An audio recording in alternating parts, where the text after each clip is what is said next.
I have a special guest with me today, which is Mr. William Patterson. His name is William Patterson, but he just wants you to call him Mr. Billy, okay? My name is William D. Patterson.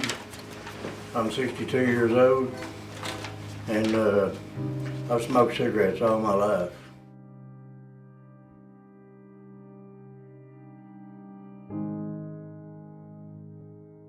I started smoking when I was 14 years old. Back in 2011, I was feeling bad, and I got to where I couldn't work. I was working in prod, and working on diesel trucks. One day, I bent down in floors instead of lifting, raised one of them up so I could work on it. I got up and I seen all these little old millions of stars going around. I didn't have enough oxygen going to my brain. I went to the hospital on May the 5th of 2011, and they diagnosed me with chronic obstructive pulmonary disease, which is COPD.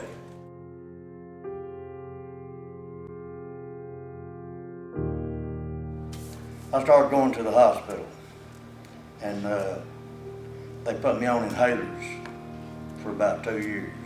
I was getting 4 of them a month. Well, I thought since I was getting those inhalers, you know, I could just keep on smoking.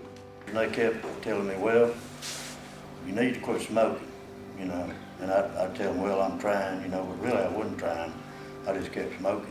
The next time I went, they went and got a surgeon, and he come and talked to me, and he said, if you don't quit, we're not going to help you no more.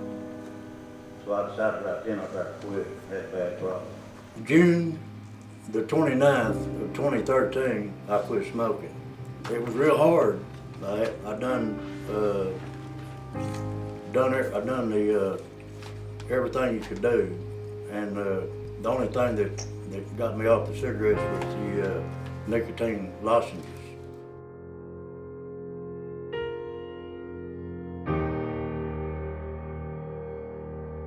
So I stayed off cigarettes for 9 months.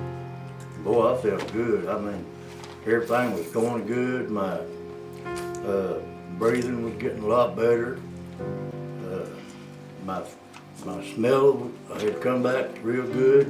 My vision, my hearing. I mean, I was feeling real good. I thought, well, I can go back to work here for long.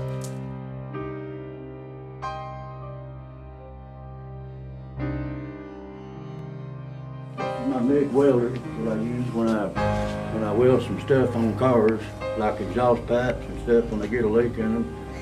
9,000 pound lift, and it's rated at 26,000 pounds before it blows the cylinders. And if you don't want to have exhaust fumes all the time coming out of tailpipes, I hook these hoses up on the back of the tailpipes, and I've got deals around on the walls where I hook the hoses to, and it lets the exhaust go outside. That way you don't have to breathe carbon monoxide and have to go to the hospital. If you'll notice all up here on the wall, all these V-belts and serpentine belts up here don't fit no cars except for 2,000 in the back. So instead of getting rid of them, I decided I'd just keep them because later on down the road they'll be worth their weight in gold. These are all my control modules, oxygen sensors, oil sending units, and then I have down here every fuel filter for any kind of car made in the world. I don't have no fancy toolboxes. I did have a real nice toolbox in here that costed $22,000, but I sold it because I needed the money when I got real bad sick. My favorite thing, my passion was working on cars. That was what I loved to do, and I still love to do. And it's kind of hard, you know, when you're sleeping at nighttime and you think about all the stuff you've done. And I hope that one day that when I get enough energy, I can come back down here and go to work.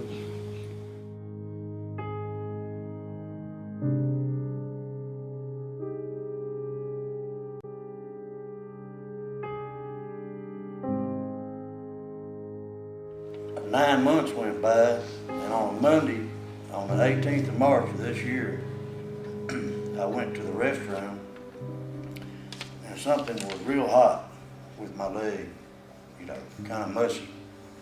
And it started hurting real bad. Right up, let me get my shoulder, about right in here. And I got up and I fell down in the floor. My leg had died from my hip all the way to my big toe. Diagnosed that I had a blood clot in my right leg, and it was caused from smoking cigarettes. The smoking had already done the damage from all them years. They done the procedure, but in the procedure, they put too much contrast dye in me to find the blood clot. They didn't know I was allergic to it, but it knocked both my kidneys out. And I'm gonna tell you now, if I hadn't been smoking, none of this wouldn't have happened. I still have my good lungs, I wouldn't need no oxygen, and I'd have my kidneys. I stayed in the hospital for 56 days. I stayed in there from March the 18th till May the 12th. While I was in the hospital, I couldn't walk. And after I stayed in the bed, they would come get me out of the bed, and they'd have to give me a shower. They'd have to wipe me if I had to go to the bathroom. I couldn't do any of that because I was swelled up so much I couldn't even get my hands behind me. Everything was swelled up from the operation.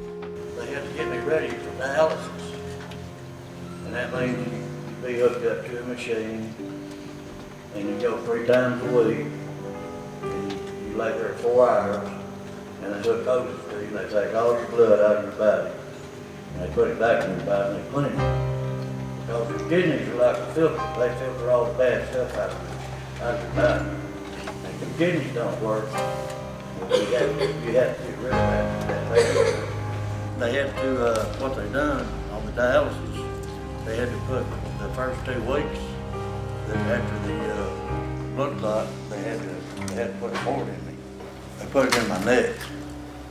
And what it does, they put a camera down your throat so they can see where this port goes down through your heart, through a tube down through your heart. I got a letter in the mail on July the 16th, and said they was gonna come do a kidney transplant class. So I went to the class. They put me on the transplant list. And they told me, they said, now when we call you, if we call you at 2 o'clock in the morning, or 3 o'clock in the morning, or in the middle of the day, for an operation to put your kidneys in you, you got to get here. Even if we have to call the police and have them come get you. And I said, I'll get to it. You can bet on that. So I done everything I was supposed to do. I thought, boy, I'm gonna get 2 kidneys. Ain't this great? About 2 weeks, I got a letter in the mail. And I opened it up, I said, boy, this is what I've been waiting on right here. Well, bad news. My vascular disease is too bad. I'll never be able to get no kidneys for the rest of my life. I have to stay on dialysis till the day I die. If I hadn't smoked cigarettes, none of this would have happened. If I'd have quit, when they was trying to get me to quit, I'd have been all right.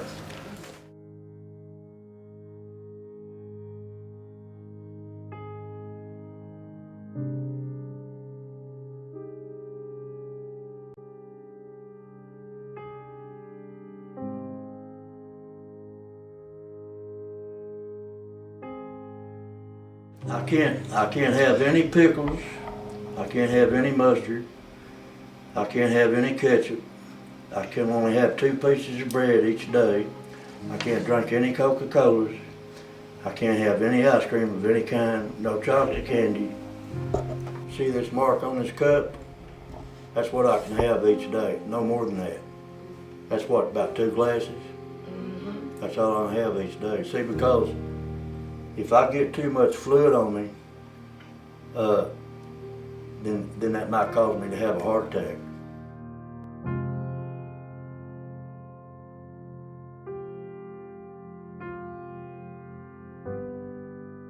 Now this little device here is See, it's got a little yellow ball right here. And when you go to the hospital, when they give you a breathing test, they put you in a little glass box, and they shut the door, and it's got an intercom in it, and they talk to you and they tell you, like, blow as hard as you can to see how far you can push this ball. Well, if I have excellent lungs, I should be able to push this ball all the way up to right here. I have to use this every day, or whenever I feel like it. What you do is you see this little funny face here in the middle.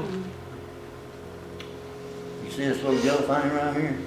You got to keep that right here and not let it out of that square. And then you sit this right here for every eye. You can make this yellow thing go up too. Sometimes I can get it up to 3,000. But before, I couldn't get it over 1,000 when I was real bad.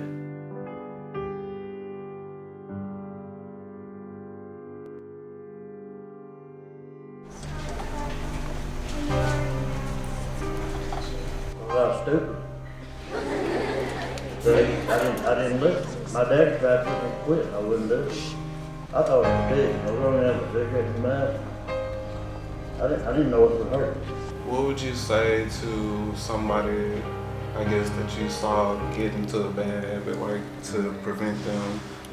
When y'all get out of college, if you get married and you have kids, just, try to raise them right. Try to raise them to do what you would do, but you do good. Don't do something bad, because if you do something bad, they're gonna do something bad. Your kids, they watch you, and that's how they learn, from you. Now, if you don't do right, they're not gonna do right. If you would not have started smoking cigarettes and you would listen to your father, where do you think you would be now? I'd probably be a millionaire. Oh, really? I probably would be. And why would you be a millionaire? Because I'd had all that money. I wished I'd never smoked one in my entire life now, but you can't go back and undo what you done. What can we do to make people stop smoking? Just like these young people here on the stage, working with groups to educate and inform and being good to people. It is not the smoker's problem. It is big tobacco for targeting. That's who we need to target our efforts to. If young people would stick together and educate their peers, their friends, and their families, then we can make a difference. If I hadn't smoked cigarettes, none of this would have happened.